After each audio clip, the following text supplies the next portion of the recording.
Hello everyone, welcome to AKP Society Tech. Today, let's start the journey of Python programming. Now, all of you know that the journey of programming is incomplete without the printing of hello world. So that's the first program, right? If you remember your programming journey. So we are going to start the Python journey with the same code. So here, let's print hello world in Python shell. So Python shell is nothing but an interactive platform where we are going to execute the command. So right now, the hello world is successfully printed. Now, if you compare with C, or any other programming languages, right? So where is the difference? Now, if you have to print the same hello world in C, you have to use multiple lines like has include stadio.h, next int main, after that within braces printf hello world, and next return 0 and closing the brace, right? So that's the point. But in Python, just single line is enough to print the hello world. In Python, the main interesting point here is the REPL, read, evaluate, print, and loop. So here you can see that whenever we're writing 2 plus 2, it's going to read it, next evaluate it. Obviously 2 plus 2 is 4, and after that print. And next the prompt will be again ready for the user input. So that's the REPL in Python. It's very much interesting and user friendly. The Python REPL is available actually in Python shell. At the same time, from your command prompt, you can run it. Okay, so how to do it? Just you have to open the command prompt, and next put the command of Python, and next you are going to have the REPL. Okay, read, evaluate, print, and loop. So that's the thing you can do in command prompt. Now, if you love VS Code for coding, then it's also available in the VS Code. So let's see how we are going to have the REPL in VS Code. So right now, the VS Code is ready. Now here also in the terminal, just type Python, and next you're going to have the Python REPL. So let's do some execution in the Python REPL. And first, okay, again, let's print something. So here it's AKP's IoT Tech. So let's hit enter and see if it's working or not. Now it's working. So there is no problem, and the Python shell is actually uh, working perfectly. Now let's come back to the Python shell. Now here what we are going to do, use some variables. So in Python actually the variables are case sensitive. So here I am using the age variable in small case, and next in a mix sentence case, and after that in uppercase. Now all three are three different variables. So I have assigned values differently, and after printing you can see all the values are different, right? That means whenever you have to create variables, you have to make sure that you are using the right case. Okay, don't mix and match. Now the next one, yeah, you can it's actually dynamically typed language. So at the earlier one, we have initialized integer value 10 in the age variable. Now we are just putting 100.5. Now if you print it again, you are going to have 100.5. That means a float variable, a float value. Okay, now the same thing, you can assign a string into the variable age, and here you can see that okay, after printing the content is hello Python. So from here we can say Python is not like the traditional programming languages like C, Java, or C++. So here we can manage the variable, okay, dynamically. So there is no hard and fast thing that okay, we have to fix certain type of values, okay, inside the variable.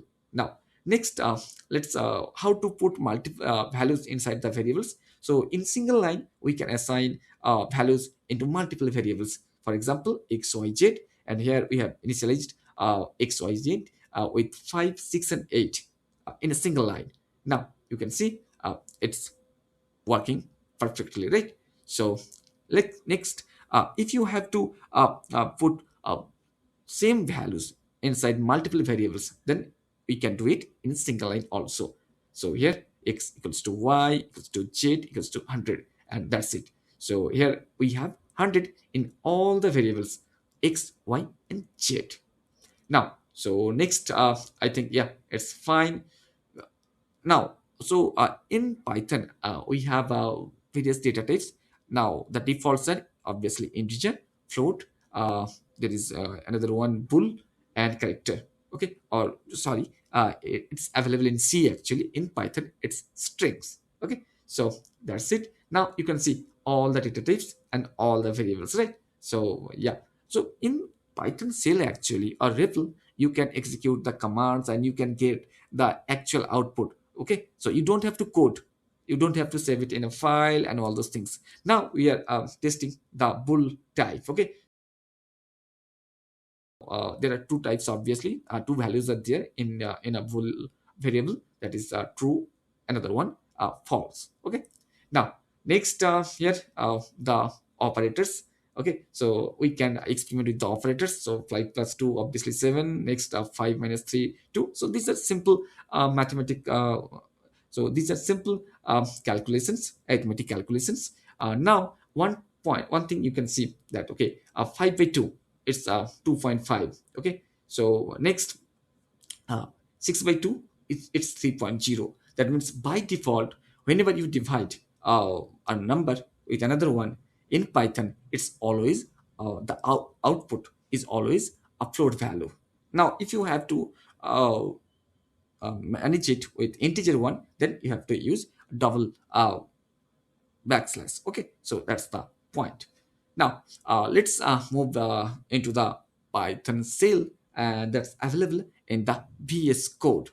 So right now we are going to assign the value 2 inside the variable x, and now let's print it. And here obviously the value is 2.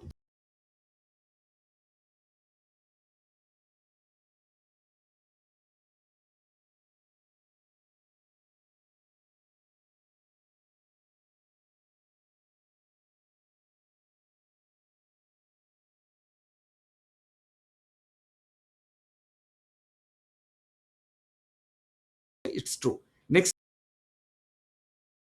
so that's it. Now the next point, um, so let's assign the values of 5 and 10 inside the variables x and y. Okay, next, in the next line, can you guess what I am going to write?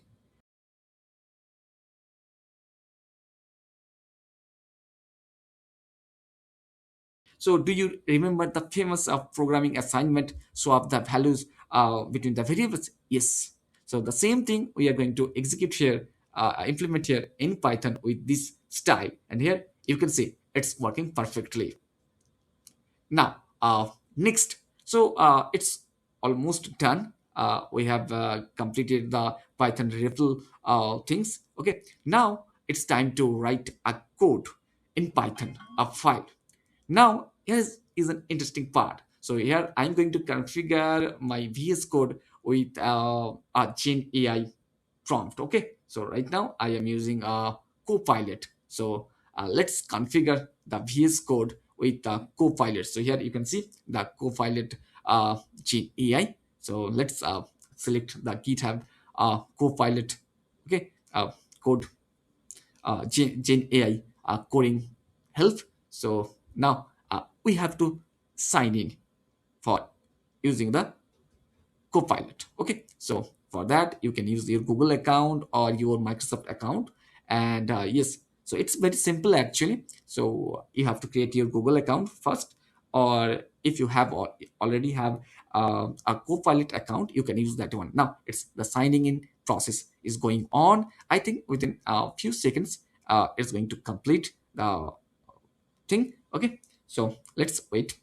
And okay, after that we're going to use the Gen AI. So that's the interesting point. Now it's ready. So right now I am giving a prompt to my Gen AI, actually the Copilot one. So let's write a Python code to swap variables. Okay, actually swap the values. Okay, between the variables. So that's the query I'm going to ask. So let's put it here, Now you can see in the right hand side the GenAI prompt is working, right? So now, yeah, so the code is almost ready. Let's keep it. Now, if you go through the code, it's almost the same thing, whatever we have already implemented in Python REPL. So let's execute and let's see if it's working or not. And with this one, I'm going to wrap up today's video tutorial. And in the next tutorial, we're going to discuss the input function in Python. Okay, so till then, stay tuned and have a nice day.